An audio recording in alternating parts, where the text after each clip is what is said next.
হয়তো ক'বলৈ বেয়া লাগিলেও দীপক শৰ্মাৰ মৃত্যুৰ কাৰণটো হয়তো অলপ ব্যক্তিগত হয় কাৰণ যেহেতু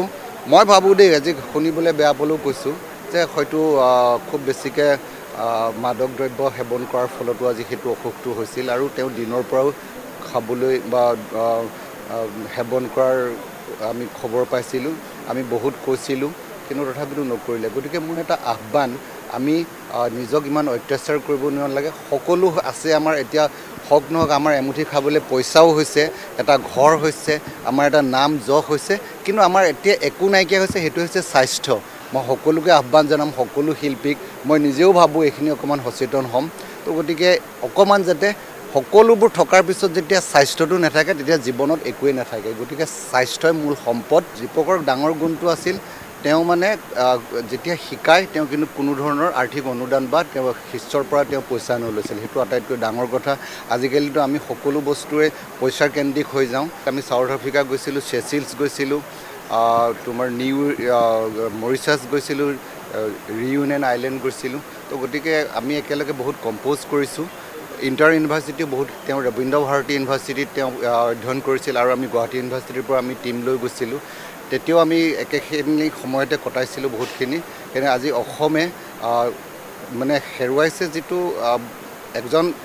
তেওঁ যিটো ফিল্ডৰ সেই বাহিৰ শিল্পীসকলে এজন অভিভাৱকক হেৰুৱাইছে এটা গাইডলাইন এটা গাইড হেৰুৱাইছে জুবিনক হেৰুৱালোঁ সৈয়দ ছাদুল্লাহ আমাৰ ইমান এটা ধুনীয়া মাতটো শুনিলেই মানে মন প্ৰাণ ভৰি যায় তেখেতক হেৰুৱাইছোঁ আজি দীপকক হেৰুৱালোঁ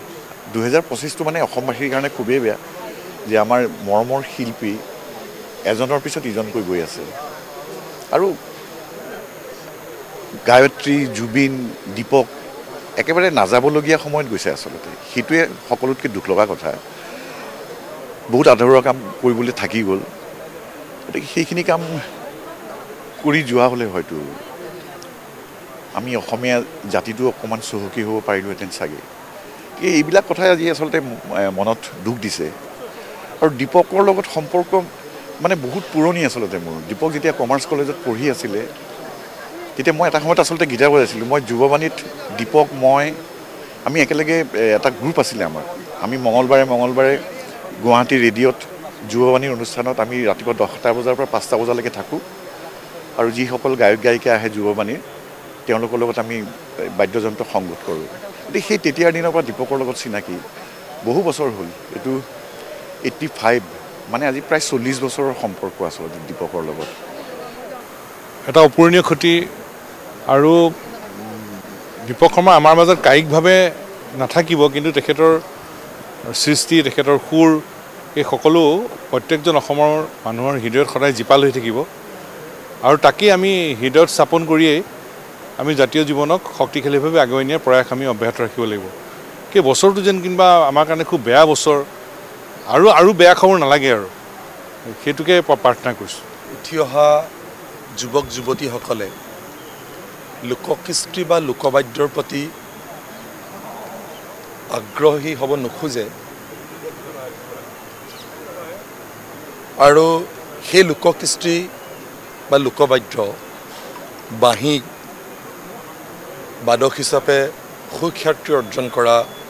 আমাৰ মৰমৰ শিল্পী দীপক শৰ্মা আমাৰ মাজত নাই আমাক এৰি আঁতৰি গৈছে এইটো অতিকে দুৰ্ভাগ্যজনক খবৰ কাৰণ লোকবাদ্য বা লোককৃষ্টিৰ শিল্পীৰ সংখ্যা এনেই তাকৰ মানুহে ৱেষ্টাৰ্ণ মিউজিকৰ প্ৰতি আকৰ্ষিত হ'ব খোজে আৰু এটি বাঁহীৰে কেনেধৰণে সমগ্ৰ দেশখনতে নহয় দেশৰ বাহিৰতো দীপক শৰ্মাই বাঁহী বাদনেৰে কেনেধৰণে সুখ্যাতি অৰ্জন কৰিব পাৰি এটা উদাহৰণ দেখুৱাই থৈ গৈছে গতিকে এনেধৰণৰ লোককৃষ্টিৰ লগত জড়িত থকা এগৰাকী শিল্পী মৃত্যুত আমি গভীৰ শ্ৰদ্ধাঞ্জলি জ্ঞাপন কৰিছোঁ আৰু উঠি অহা প্ৰজন্মক তেখেতৰ আদৰ্শৰে অনুপ্ৰাণিত হ'বৰ কাৰণে আহ্বান জনাইছোঁ জাতিটোৰ কাৰণে শোকৰ ক্ষণ চলি আছে জুবিন গাৰ্গৰ মৃত্যুৰ শোকে এতিয়াও জাতিটোক দহি থকাৰ সময়তে তেওঁৰ মৃত্যুৰ পাছতো দুগৰাকীকৈ শিল্পীক আমি হেৰুৱাইছোঁ সৈয়দ ছাদুল্লাহ ডাঙৰীয়াৰ বিয়োগ ঘটিছে আৰু আজিতো দীপক শৰ্মা ডাঙৰীয়াৰ অকাল বিয়োগ তেখেতৰ আজি সৎকাৰস্থলীত আমি সমবেত হ'ব লগা হৈছিল যিখিনি সময়ত অসমৰ মানুহে দীপক শৰ্মাৰ ক'ৰবাত বাঁহী বাদনৰ অনুষ্ঠান থাকিলে তালৈ ঢাপলি মেলি যায় আজি সেই শিল্পীগৰাকীক শেষ শ্ৰদ্ধা জনাবলৈ সকলো আমি নৱগ্ৰহলৈ আহিব লগা হৈছে